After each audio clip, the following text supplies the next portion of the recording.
وقال تعالى في مقام آخر وليستوي الذين يعلمون والذين لا يعلمون صدق الله العظيم وبلغنا رسوله النبي الكريم الأمين الرؤوف الرحيم سر وجود پاک میں الصلاة والسلام عليك يا سيدي يا رسول الله وعلى آلك وأصحابك يا سيدي يا حبيب الله الصلاة والسلام عليك يا سيدي يا جد الحسن والحسين وعلى آلك وأصحابك يا سيدي يا أبا الطاهرة الزهراء حضرات گرامی دوستان محترم نہایت واجب اکرام علماء اکرام سادات اکرام رونق محفل بیان محفل حضور قبلہ عالم جامع المنقول والمعقول عالم باعمل صوفی باصفا نائب غوث الورا قاسمی عشق مصطفیٰ حضور قبلہ سیدی و سندی الحافظ غلام محمد سہر المحمودی القادری دامت برکاتہ العالیہ آپ کی زیر صدارت آج کی یہ محفل انعقاد کی حدیث ہے خوش بختی ہے کہ ہم اس محفل میں حاضر ہیں اور سب سے بڑی بات یہ ہے دوستان محترم آج جلسہ دستار فضیلت بھی اور وہ طلباء جنہوں نے قرآن پاک حفظ کیا ان کی دستار بندی ہوئی اور ہماری بچیاں ہماری بیٹیاں جنہوں نے قرآن پاک حفظ کیا قرآن پاک کا ترجمہ درست پڑھا ہے ان کی قادر پوشی بھی اور حضور بابا سعید کے بابرکت آدموں سے یہ سلسلہ آپ کے سامنے ہوا آج یہ جلسہ دستار فضیلت کی ہے اور محفل ذکر اعلیٰ حضرت بھی ہے سیدی و سندی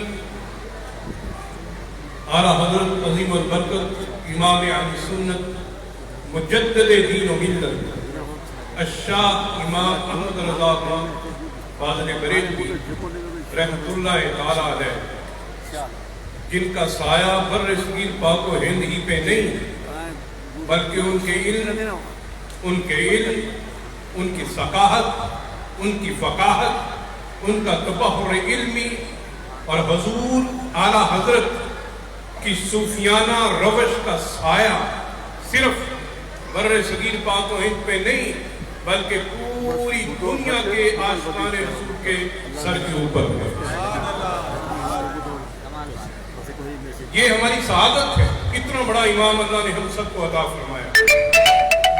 دوستان محترم اصل المیہ یہ ہے کہ جس طرح ہمیں اعلیٰ حضرت کو جاننا چاہیے پہچاننا چاہیے پڑھنا چاہیے ہم نے نعرے تو لگائے اعلیٰ حضرت عظیم البرکت کے ہدایت کے بخشش کی نعتیں بڑے ذوق سے سنی ہیں مگر کس کو معلوم کہ اعلیٰ حضرت عظیم البرکت کتنے بڑے عالم تھے اور علم کا کتنا بڑا سمندر تھا اور اتنا بڑا سمندر ہے اتنا بڑا دوستان محترم علم کی طاقت دیکھیں علم کی طاقت کیا ہے علماء کو ایسے نہ سمجھیں علماء کو اللہ پاک نے صاحب علم کا جو مقام عطا فرمایا مگر بات یہ ہے کہ صرف علم نہ ہو بلکہ علم ہونے کے باوجود دل میں عشق مصطفیٰ بھی ہو حضور کا عشق بھی اعلیٰ حضرت کا یہ خاصہ ہے اعلیٰ حضرت فقط عالم نہیں تھے اور عالم کس پائے کے تھے حضور غوث اعظم فرماتے ہیں سنیں بڑے بڑے عالم بڑے بڑے اہل علم تاریخ میں گزرے بڑے بڑے اہل علم گزرے ہیں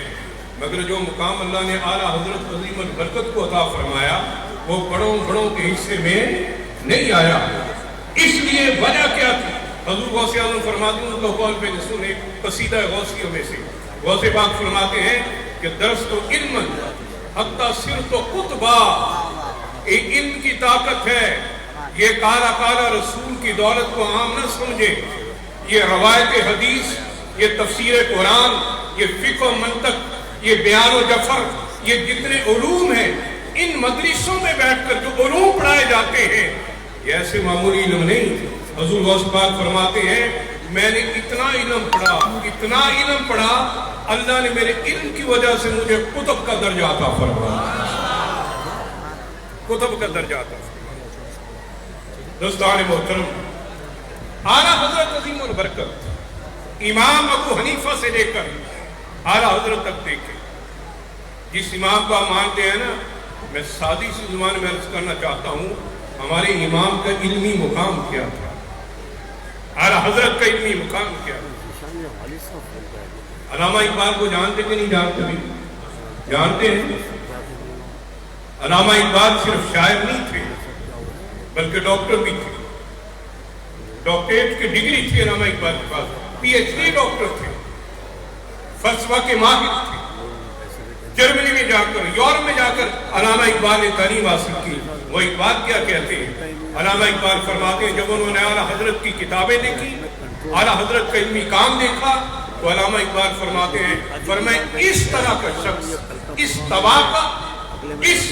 علم کے درجے کا آدمی اس وقت ملنا مشکل ہے. اعلیٰ حضرت کا مثل ہم شکل اس وقت برِ صغیر پاک و ہند میں کوئی موجود نہیں. کیونکہ اعلیٰ حضرت میں سختی تھی، اور سختی کن کے لیے تھی؟ دشمنان مصطفیٰ کے لیے، دشمنان رسول کے لیے سختی تھی. اعلیٰ حضرت فرماتے ہیں کہ یا رسول اللہ کی کثرت کیجئے، دشمن احمد پہ شدت کیجئے. اعلیٰ حضرت یہ گوارہ نہیں کر سکتے تھے، اپنی ذات کے لیے نہیں، سرکار کی ذات کے لیے یہ گوارہ نہیں کر سکتے تھے کوئی میرے مصطفیٰ کے بارے میں کوئی بات کہے. ادھر کسی نے تھوڑی سی بھی بات کی، وقت کا بڑے سے بڑا عالم بھی تھا تو غوث حضور اعلیٰ حضرت نے اس کو جواب دیا اور پورا جواب دیا. علامہ اقبال کیا فرماتے ہیں؟ اعلیٰ حضرت کے علم کے بارے میں سنیں. حضرت علامہ اقبال فرماتے ہیں اگر امام احمد رضا خان میں شدت نہ ہوتی، اگر امام احمد رضا خان میں شدت نہ ہوتی تو اس وقت کے امام ابو حنیفہ امام احمد رضا خان ہوتے.